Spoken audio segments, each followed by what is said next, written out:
7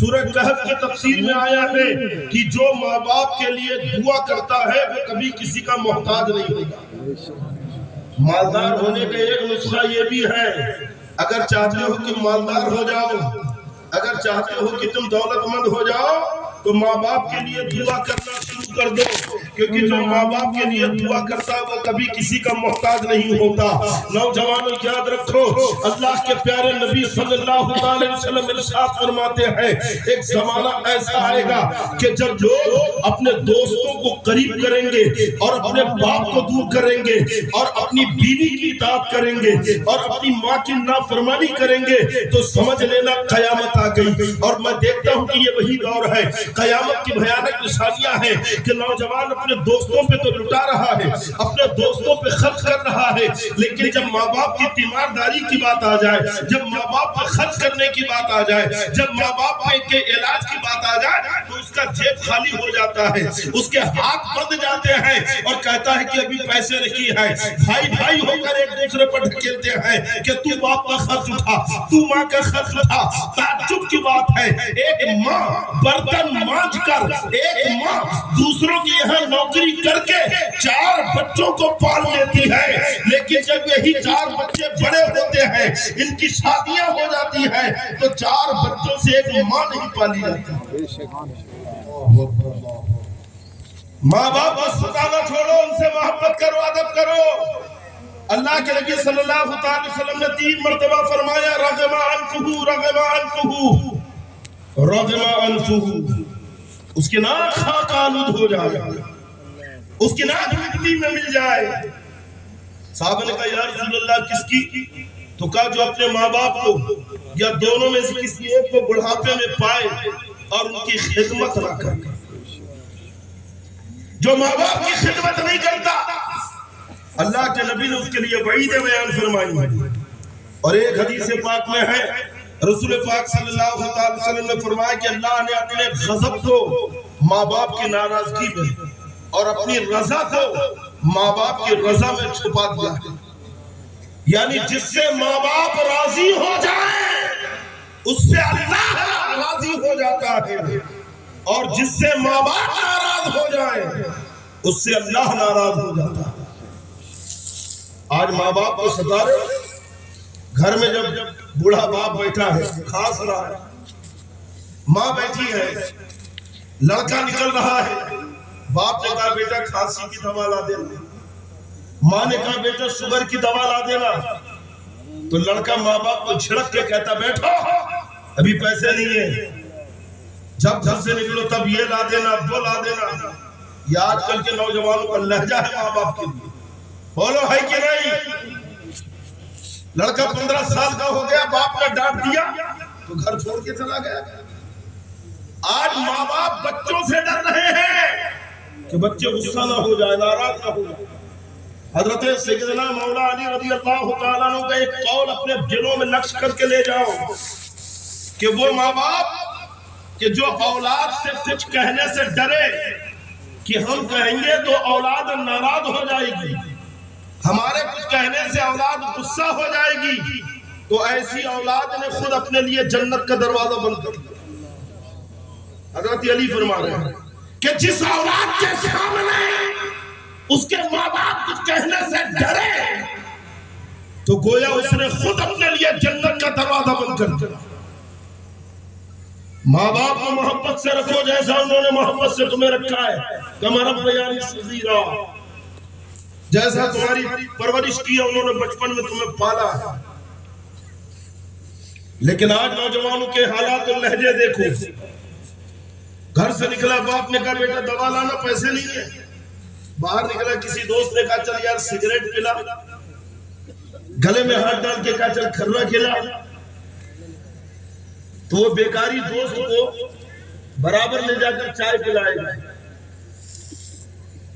وہ بیکار دوست کو جو کام دھندے چھوڑ کر اپنے باپ کی چھاتی پہ ہولے بھون رہا ہے، نہ کمانے جا رہا ہے، نہ محنت کر رہا ہے، نہ پڑھائی کر رہا ہے، 24 گھنٹے موبائل میں ریلز دیکھ رہا ہے، اس کو چائے پلا رہے ہو۔ ایسے نکمے دوستوں کے اوپر اپنے پیسے خرچہ کر رہے ہو۔ اور گھر میں ماں باپ کو ستا رہے ہو. خدا کے لیے ماں باپ کی قدر کرو. ماں باپ تو اللہ کی رضا کا ذریعہ ہے, اللہ کے قرب کا ذریعہ ہے, تمہاری جنت کا ذریعہ ہے. اور میں نہیں چاہتا بلکہ جن کی محبت کا تم دم بھرتے ہو, جنہیں تم بڑے فخر اور محبت سے اس ہند کا راجا, ہم سب کا راجا کہتے ہو, وہ غریب نواز رضی اللہ تعالیٰ عنہ فرماتے ہیں کہ 5 چیزوں کو دیکھنا عبادت ہے. کتنی چیزوں کو؟ پیچھے والے کتنی چیزوں کو؟ 5 چیزوں. توجہ ہے کہ نہیں؟ سو تو نہیں رہے. اور یہ جو پیچھے کھڑے ہو کے گفتگو کر رہے ہیں, دیکھو ابھی بھی ہاتھ میں موبائل ہے. بیٹا کیا کر رہے ہو یار؟ یا تو جا کے سو جاؤ یا آ کے یہاں بیٹھ جاؤ. خامخواہ رات خراب کر کے کوئی مطلب نہیں ہے کھڑے رہ کر آپس میں کھڑے ہو کے باتیں کر رہے ہو. حدیث پاک میں ویسے بھی حکم ہے کہ عشاء کے بعد فضول باتیں نہ کرو, عشاء کے بعد سو جایا کرو. سمجھے کہ نہیں؟ عشاء کے بعد سو جایا کرو. حدیث پاک میں حکم یہ ہے فضول باتیں نہ کرو. ہاں دینی مجلسوں میں جانے کی اجازت ہے, دینی مجلسیں اچھی باتیں ہوں وہاں بیٹھ سکتے ہو, وہاں اجازت ہے. لیکن یہاں تو ہماری راتیں موبائل میں کالی ہو رہی. موبائل وہ بھیانک اور خطرناک چیز ہے جس نے نوجوانوں کے ذہنوں کو ہپنوٹائز کر لیا. آج موبائل نے تمہاری حالتوں کو تباہ کر دیا, تمہارے ذہنوں کو الجھا دیا, تمہاری صحت کو تباہ کر دیا. بیڑی, سگریٹ, کھرا, تمباکو, یہ آدمی کو نقصان پہنچاتا ہے, باڈی اس سے متاثر ہوتی ہے. لیکن آج نوجوان جو سب سے زیادہ متاثر ہو رہے ہیں اور جو ان کی باڈی اتنی کم عمر میں ہی جواب دے رکھی ہے, یہ موبائل کا غلط استعمال ہے. واقعی موبائل نے آدمی کو ایسا ہپنوٹائز کر لیا, بلکہ یہود و نصارہ سارے ایپ جتنے, یہ فیس بک کس کا ہے, واٹس ایپ کس کا ہے, انسٹاگرام کس کا ہے, یہود و نصارہ نے سوشل میڈیا کے ذریعے تمہارے مائنڈ کو ہپنوٹائز کر لیا, اپنے قبضے میں کر لیا. تمہارے دماغ تمہارے کنٹرول میں نہیں ہے. میں پروف بھی کر دوں گا, ابھی ثابت بھی کر دوں گا کہ تمہارے دماغ تمہارے کنٹرول میں نہیں ہے, دوسرے تمہارے دماغوں سے کھیل رہے ہیں. بات صحیح ہے کہ نہیں؟ تم مانو گی بھی نہیں جب تک پروف نہ کرو. رات کا 10 بجا, سونے کے لیے بستر میں گیا, ہاتھ میں موبائل اٹھایا. کرتے ہو نا ایسا؟ ارے بولو یار, سونے کے لیے جاتے ہو موبائل اٹھاتے ہو کہ نہیں؟ اٹھاتے نا. کیا بول کے اٹھاتے ہو؟ 15 منٹ میں دیکھ کے رکھ دوں گا. بولتے ہو کہ نہیں؟ 15 منٹ دیکھوں گا اور رکھ دوں گا, کیونکہ صبح مجھے کھیت میں جانا ہے, صبح نوکری پہ جانا ہے, صبح کالج جانا ہے, صبح ایگزام دینے جانا ہے. پکا 15 منٹ میں دیکھوں گا اور رکھ دوں گا. بولو یہ کرتے ہو نا؟ ارے بھئی آج تو ہر ہاتھ میں موبائل ہے. ہاتھ میں موبائل اٹھایا, اپنے آپ سے کہا 15 منٹ میں دیکھ کے رکھ دوں گا. کتنے لوگ ہیں جو 15 منٹ میں رکھ دیتے ہیں؟ ہاتھ اٹھا کے بتائیں.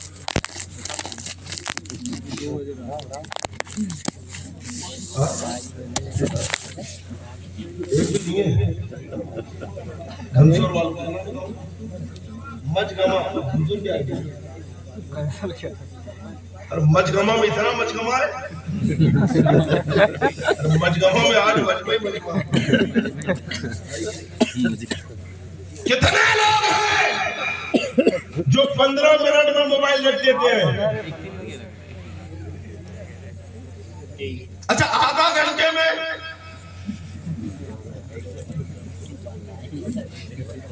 آدھا گھنٹے میں, ایک گھنٹے میں ایک ہاتھ اٹھا, مطلب 1 گھنٹہ چلاتے ہیں. آپ مت ہنسو, آپ تو 1 گھنٹے سے بھی اوپر جا رہے ہیں. ایک ہاتھ اٹھا 1 گھنٹے والا, 1 گھنٹے میں بھی نہیں رکھتے ہیں.